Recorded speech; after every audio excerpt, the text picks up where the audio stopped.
ہمیں تمہارے دعاؤں کی ضرورت ہے۔ آج کے بعد میری ماں، میں تم سے ہاتھ جوڑ کر گزارش کرتا ہوں، جب تم مصلی بچھاؤ اور اللہ کے سامنے جب تم دعا کرو اپنے گھر کے لیے، اپنے بیٹوں کے لیے، تو اللہ کے سامنے یہ بھی دعا کر دینا، اے اللہ اویسی کو کامیاب کر دے، اے اللہ اویسی کو مضبوط کر دے۔ ہمیں تمہارے دعاؤں کی ضرورت ہے، ہمیں تمہارے ساتھ کی ضرورت ہے۔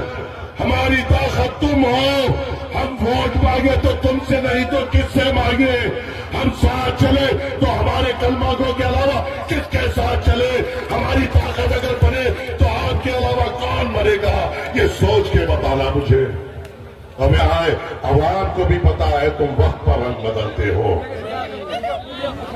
ماسٹر صاحب، کیا بالو کے مافیے میں کچھ کم آمدنی تھی؟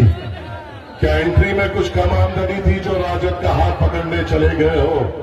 اور مجھے آج بھی تم پر یقین نہیں ہے۔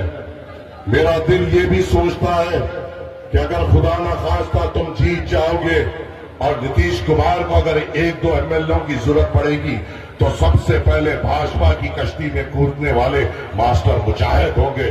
یہ میرا دل گواہی دیتا ہے۔ بات کر رہا ہوں جو وقت پہ اپنا رنگ بدلتے ہیں، اور رنگ بدلنے والے کو کیا کہتے ہیں؟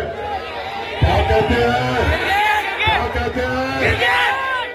ڈاکٹر صاحب اب اس کو وائرل نہیں کرنا کہ ماجد حسین نے تمہیں گرگٹ کہا ہے، عوام نے کہا ہے، عوام نے کہا ہے۔ پھر یہ نہ کہہ دینا کہ ماجد حسین نے کہا۔ ماسٹر، جب شریعت میں دخل اندازی کی گئی جبھی بھی تو تم بھاجپا کے ساتھی تھے۔ تمہارا ضمیر جب کہا گیا ماسٹر، جب تمہارا نتیش کمار بھاجپا کے ساتھ تھا اور گجرات میں ہمارے کو قتل عام کیا گیا، جب تمہارا ضمیر نہیں جگا؟ ماسٹر کے ہاتھ 370 سے رنگے ہوئے ہیں، ماسٹر کے ہاتھ شریعت میں جو دخل اندازی کی گئی اس سے رنگے ہوئے ہیں۔ جب اسے یہ دکھا کہ وہ JDU سے جیت نہیں پائے گا، ہمارے پاس بہانہ لے کر آیا کہ میرا ضمیر جگ گیا۔ تمہارا ضمیر کیا شریعت کے وقت سو رہا تھا؟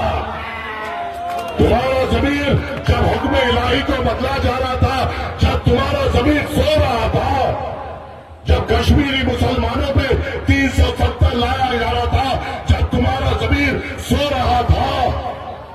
ارے موقع پہ اپنے آپ کو بدلنے والے گھمانے والے لوگ کو کیا کہتے ہیں؟ پھر بولیں گے ماجد حسین نے غلط کیا۔ میں ان لوگوں کی بات ہو سکتا ہے نا